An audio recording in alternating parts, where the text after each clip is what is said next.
So something a bit different this evening. It is the 10th of October and this is the final evening Loxley Classic Car Club gathering of the year. As you can see, we're already losing light. It's after 6:30 and we're starting to lose light quite rapidly. It's quite an interesting kind of atmosphere to be filming in, and actually the turnout this evening is quite good. But you know, it's just not going to be suitable for going too much longer, so I'm going to have to get on with this. This Isetta here, I've just been speaking to a chap who owns this, and he's got two of them. There's a yellow one that comes to this event as well. This is the other one. It's got like a rat look to it. They were built, I think, down in Brighton. These, they all of them in this country had 3 wheels. Some of them in Italy and Germany had 4, but this one only has 3. Interesting looking thing. Next, we've got this 1986-87 2CV Special. Just before they started making them in Portugal, I think. The last ones were made in Portugal. So this will be a very late French-built one. That looks rather nice. And then we've also got this very interesting 32 Ford Coupe type thing, which is playing some nice songs in there. Obviously heavily modified like most of these are. Bigger wheels on the back than the front. I think we've seen this many times before, haven't we, viewers? We've seen this quite a few times. Keep away from the music playing, otherwise we'll get a copyright strike.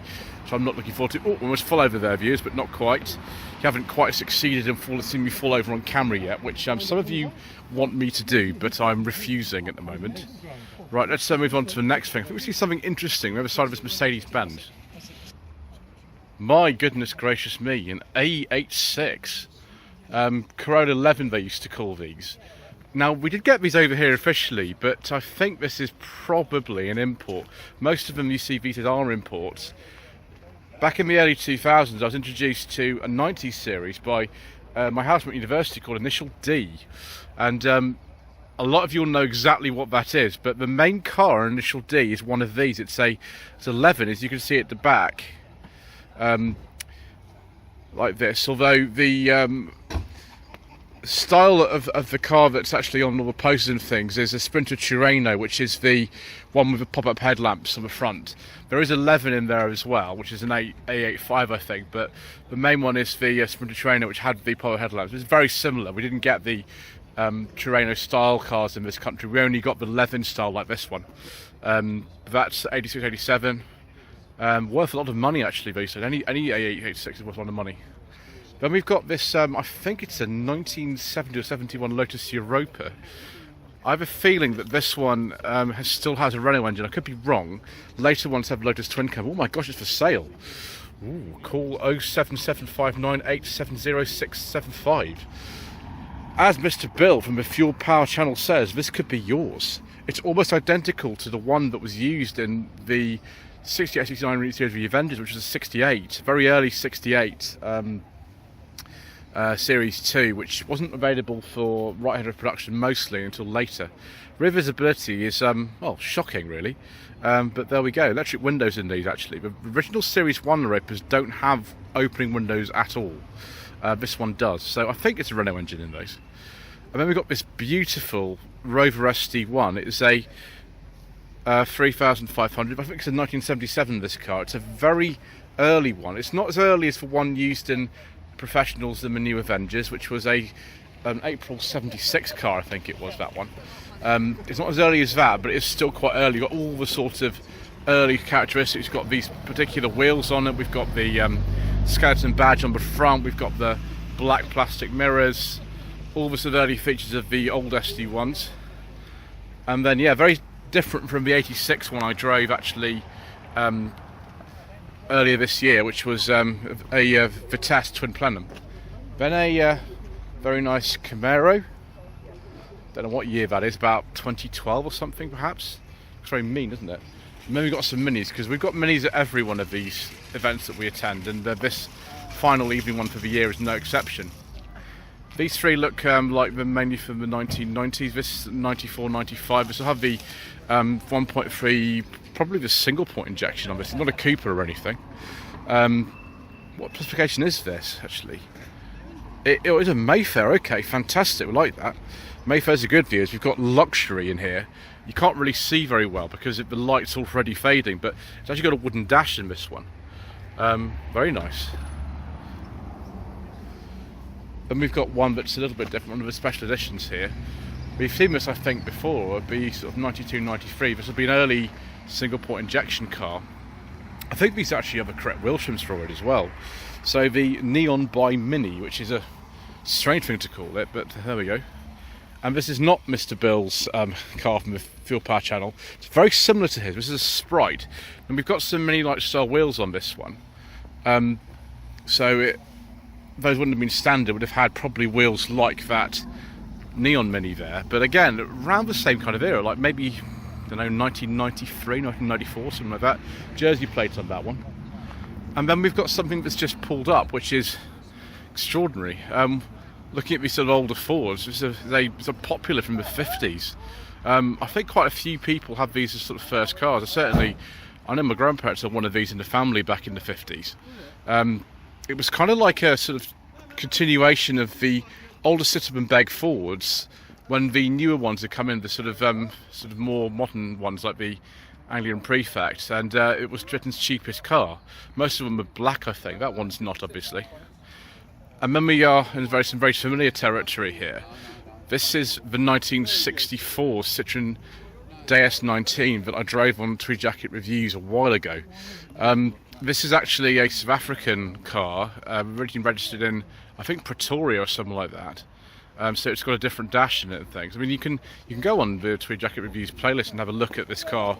We've got a bit more light because it's a bit dark to even see the interiors at the moment. But it's a very interesting car. It's a little bit difficult. I won't lie. It was one of the trickier cars I've driven this year. But there we go. Next we'll move on to another car that I've driven on the channel. This lovely 1997 Jaguar XK8, which I very, very much enjoyed. It was just the kind of thing that we enjoy, this particular car. You can get these for under 5,000. This was around £5,000 when we only bought it earlier this year. And it's superb. The only thing is there's not a space in the back. Otherwise, I really like that. I think it's fantastic. And then we've got this Cortina here, which we saw, I do believe, at the departure lounge at Alton over the weekend. It's a two-door, 2-litre S model. Now, they weren't standard in this country with 2-litre engines, so either this car has had one put in, or that's from another country. But yeah, you could get a two-door Mark V Cortina. There's an 81, 82, one in X. That's really nice. And then we have the Porsche 356 replica, which is here, and is the tennis ball intact? Yes, it is. Well, after all this time, the tennis ball is still there. Brilliant. Now we've got something really special. This Bentley. Now this Bentley, I think this is an S1 or an S2, but I think it's a James Young bodied saloon. I don't know exactly.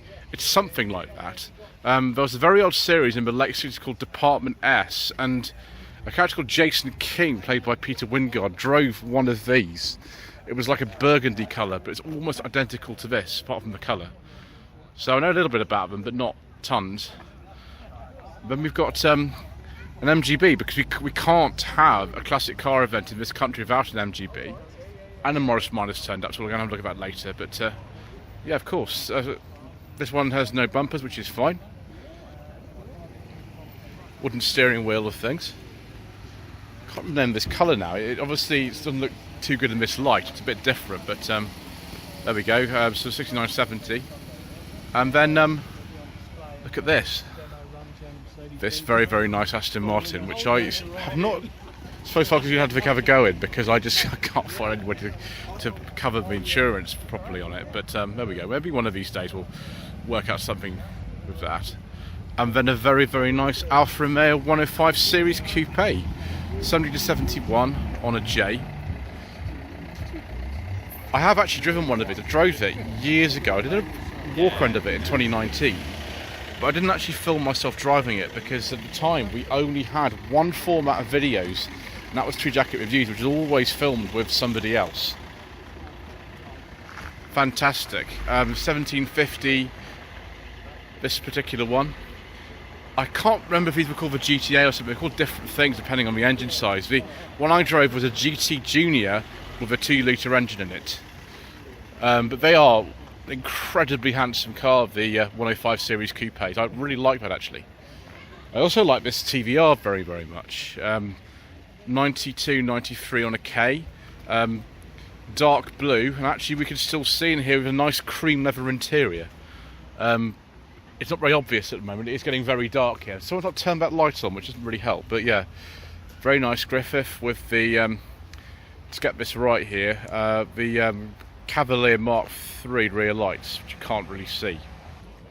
Right, slightly more light here, but not loads. 7172 Rover 3500S P6. Does this by any chance have a manual gearbox? Yes, it does. Most of the 3500Ss were manual, I think. Don't know if you got any more power from one of these, if it was the S model, or maybe it's just manual gearbox, I don't know. 1963 Volkswagen Beetle. Again, like that Isetta we saw right at the end, but a kind of ratlet going on. Maybe some adjustable suspension on that one as well. It's sitting very low. There we go. Then we got a nice, very early Triumph TR6. This is from the very first year of production. They came out on a G plate. About I think it was the spring of '69. These came out, and this is on a G. Got these sort of older wheels these came with as well on this one, which is very similar to early Triumph Stag wheels. As we promised viewers, we have another quintessential classic here this evening. This is a Morris Minor. It's Minor 1000, so Beaver 948cc model this actually, judging by the rear lights and also the clap-hand wipers at front, be sort of between about 57 and about 1961 perhaps.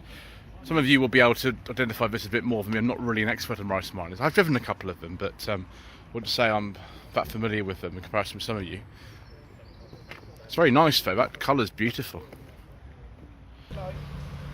Right, so there we go, some TR7 action. 79 to 80 this one is.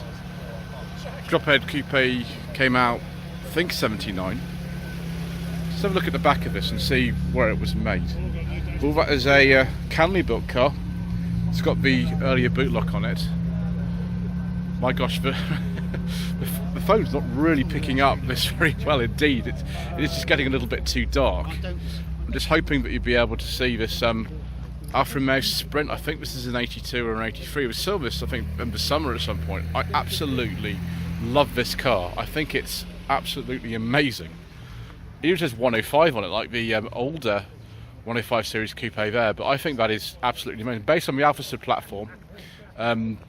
Similar looking, I think, this particular one to the sort of Series 3 Alpha Sids. I think that's brilliant. That's the sort of thing that I would like to drive myself very, very much. Gosh, every arrival and departure looks so much more interesting at night, doesn't it? And of course, we can't have one of these meetings without this lovely Bentley Turbo RL. See to remember it's a 96 this. It's an absolutely beautiful car. The L means you get extra length, which in these little parking spaces doesn't really help very much. But it looks amazing, really. Fantastic. Right, let's go over here and we'll just see probably a couple of the last cars for this evening before all the light disappears. Actually, it's not too bad now. We've got some good light here. 1966 Ford Cortina Mark I Estate. There's a couple of ways you can sort of tell it's the facelifted Mark 1.